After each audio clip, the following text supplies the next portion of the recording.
As you begin your work in small groups or pu'ulu, it's always good, just as in society, to always have those working norms, those agreed upon values that will become the foundation of all your work.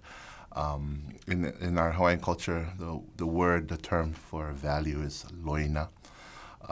In every culture, it's universal that you have these foundational values, morals and norms that we operate by.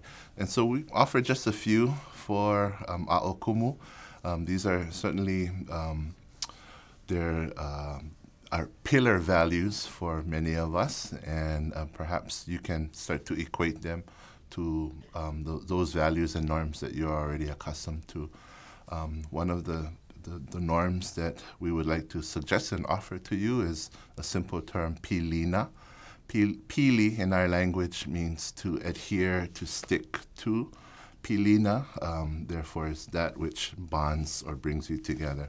So the word pilina simply refers to relationships, to building rapport, and to working together collaboratively, that whole essence of pilina.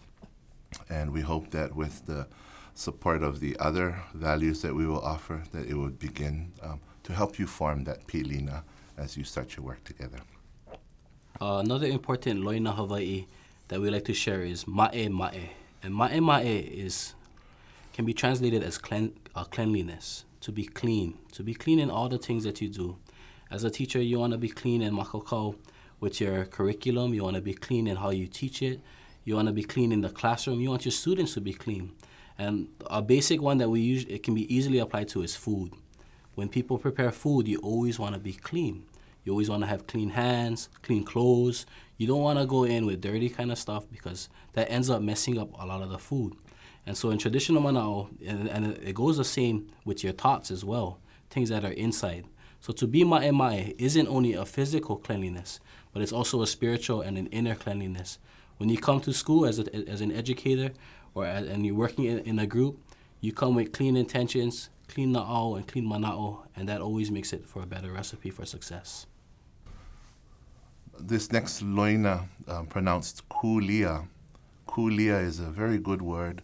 I think of from an olelo no'eau, kulia I kanu'u.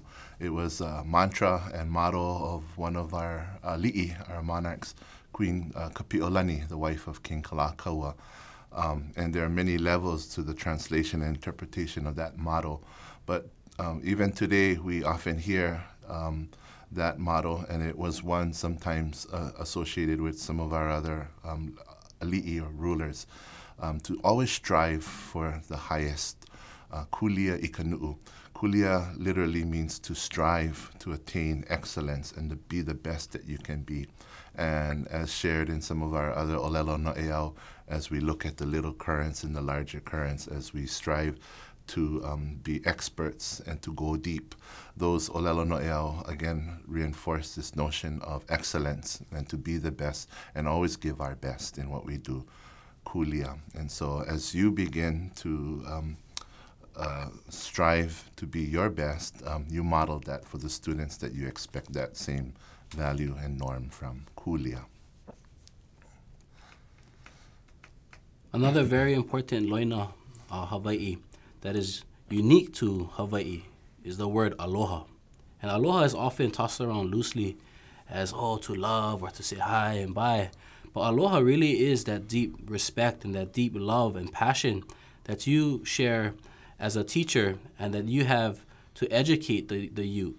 Working in your groups, you always want to come with aloha because it allows you to take a step back and to be respectful of each other and each other's opinions, each other's thoughts and mana'o, because you have that deeper aloha and you want to respect that person. So aloha has that deeper meaning of having that respect, that love, and that compassion for the people you're working with, and especially for your students. In Hawaii, aloha was shared with the aina, with the land that you lived on, with the people that you lived with your family, with your friends. And this aloha was a very deep and important concept and a very strong loina Hawaii. And finally, we offer to you this loina or value that is probably one of our foundational values, and it is the essence or the knowledge of kuleana. Kuleana, correctly pronounced, and not kuleana, but kuleana simply means your role or responsibility, whether it be within the ohana, in the traditional sense of family. Every member had an understood kuleana to that family that helped for the well-being of that entire household and ohana. Within the classroom setting, you know your role as kumu, or the instructor. You have a kuleana as well as the learners. And when you're within a professional learning group, each of you come with the ike and experiences that you bring, that you have a kuleana as an educator and as a learner, and a dual role to share those practices to help to improve and make better the practices of others as well as yourself. So kuleana, understanding our responsibility and roles and fulfilling and doing what is expected of us, is always something that we're mindful of, our kuleana.